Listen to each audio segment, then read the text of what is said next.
Nos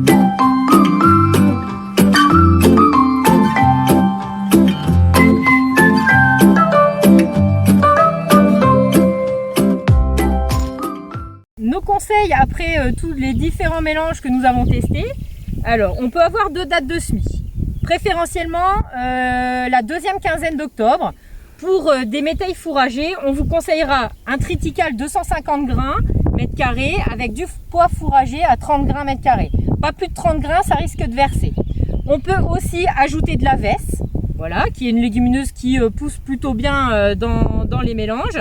Donc dans ce cas-là, on mettra que 20 grains de pois fourragé, 15 grains mètre carré de vesse et on baissera un petit peu la dose de triticale. Une autre alternative peut être de semer du seigle. Le seigle peut être semé une fois fin septembre jusqu'à la deuxième quinzaine d'octobre sans problème. Si on sème fin septembre, on pourra mettre de la vesse avec.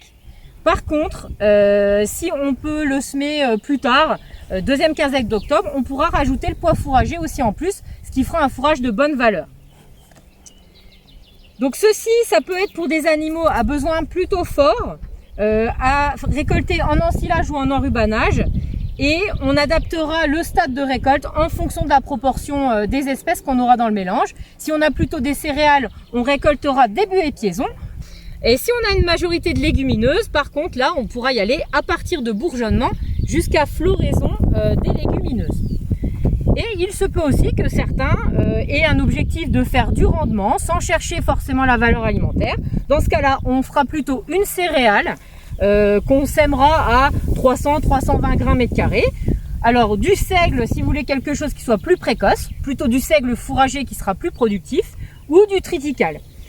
Et éventuellement, vous pourriez faire un mélange céréales pois fourragé, toujours 30 grains mètre carré, mais en mettant un peu moins de céréales, ça permettra de rajouter un petit peu de valeur alimentaire quand même à votre fourrage.